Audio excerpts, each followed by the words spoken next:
Today we're gonna talk about having some Cajun or Creole food in your house and how to make it out of a box without making it all the way from scratch. We're gonna make this shit a homemade, semi-homemade scratch or some shit like that. So I'm gonna show you some product here that is good for your house. It's like you went out to get gumbo, because let me tell you something. 90% of the places you go to, unless you go to an authentic gumbo, Cajun place to get authentic gumbo, it's gonna come out of one of these boxes. And I'm gonna show you the industrial kind, the way they make it in the restaurant. That's why you go to other places, you're like, damn, that gumbo tastes just like the place over there, and that gumbo tastes like the place over there. Well, I'm gonna show you why that is, and how a lot of people don't make it from scratch, even in the restaurant, unless it is an authentic Cajun Creole food place that make it from scratch. Now, when you're making gumbo from scratch, you're gonna make yourself something called a dark roux. And what that is you're gonna have a flour and oil or some kind of fat. Most time it's gonna be just oil, and you're gonna cook that down until that flour and the oil starts to get really dark brown. Now, me personally, there's two kind of gumbo. There's a roux gumbo and a filet gumbo. Now, me personally, I like the filet gumbo, and that is ground sassafras that thicken your gumbo up. Because I don't like the dark roux is a little bit bitter to me, so I personally don't like that kind of gumbo myself. I would rather have the filet gumbo, and it's the same thing. Now, gumbo, the basis of gumbo is your roux or your filet powder, your stock, and they call it the Trinity, which is your bell peppers and onions, and it's kind of like a mirepoix, but it's got the bell peppers in it, okay?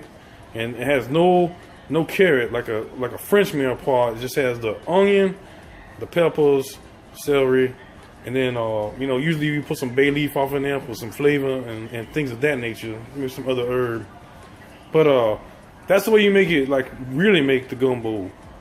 But 9 times out of 10, when you go to a restaurant, they're gonna have this stuff right here. Let me show you what we got. Okay, so typically in most restaurants, they're gonna use this here Zatarain.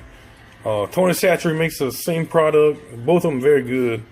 But this is a New Orleans style gumbo base. So what this is gonna do, it's gonna give you a base, and you're gonna add your own vegetables in there and your own shrimps.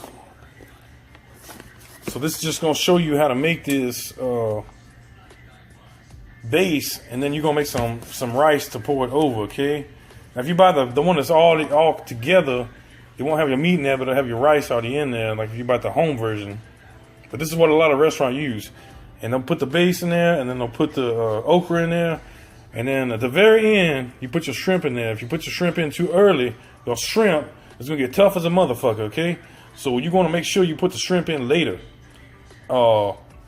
And that's what a lot of restaurants use. That's why when you go to certain places, you're like, damn, that tastes just like the gumbo with such and such, or that tastes like the gumbo over there. They all using the same shit. Same thing on the red bean and rice. You got the red bean seasoning mix. You still gonna need your own bean and your own rice, but this is the seasoning mix to make your red bean taste it.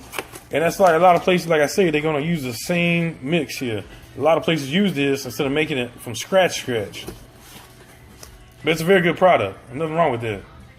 They also have the fish fry. Now, me personally, this is pretty good, but I like to make my own fish fry batter, and I use Tony Chachere's Creole seasoning in that because it just tastes damn good. I put a little lemon pepper in there.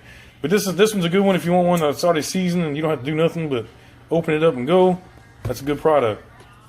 And then you got these other products here that are complete. All you gotta do is add some meat to it.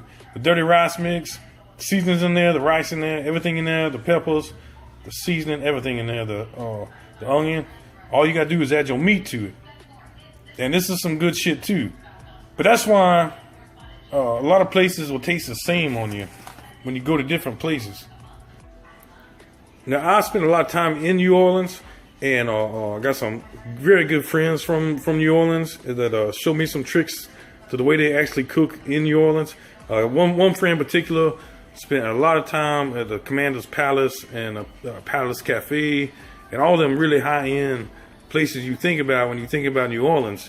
So he can, he showed me the way to make everything exactly the way it's supposed to be from scratch. But, for a lot of people, they didn't got time to get into, they get scared of making that dark brew and different things. And that's a good product. You can buy the Tony's mixes and the Zatarain mixes and eat really good. And it tastes very authentic at your house without having to do it absolutely from scratch. So use the products. They ain't endorsing me or nothing, but they are good products. And it's easy to do at your house. So you guys try them out and leave some comments below on what you think.